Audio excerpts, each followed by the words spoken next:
Hey you guys, welcome to the very first episode of Virtual Theater Masterclass with me, Teresa. I am just so excited to be doing this little series here on my channel.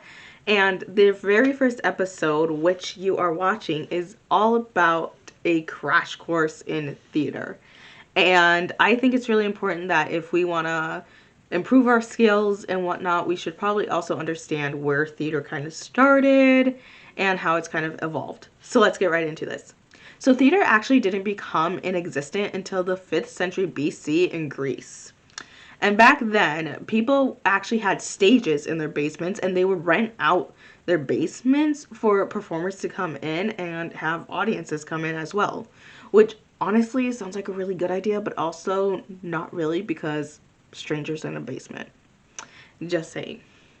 Another way theater became really popular at this time was through an annual festival that was held in the city of Dionysia. And this festival also had competitions of tragedy, which made tragedy very famous during this time.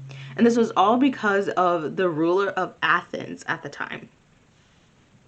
The genres back then included comedy, tragedy, and satire plays. Those were the three that we started out with. So we always had comedy, we always had tragedy, and we always had our satire plays. Masks were used at that time, as we all know. Yes, theater kids started wearing masks before it was cool. So masks were used at the time, and each of them had different colors, which actually meant different things. Costumes were limited and very specific. Each had a different meaning, and it was very little. Going into the costumes and the masks were more going into the masks and costumes. Masks were actually worn by all of the actors, and they were made of linen with hair attached to it. So you can Google those images, and it's kind of interesting to see. It's kind of interesting to think about the fact that we had masks to show our expressions, and now we just use our faces to do that. It's a really weird concept if you kind of really think about it. One huge thing that happened with theater is the involvement of women.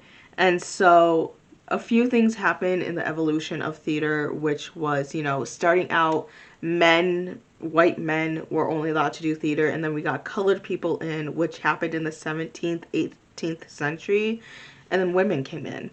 And so one of the reasons that women can actually be involved in theater is because they stopped sleeping with their husbands at the time. There was a group of women, and they were really rich, and they were kind of over their husbands, and they're like, hey, we're just going to stop sleeping with our husbands so women can be a part of theater. So shout out to those people.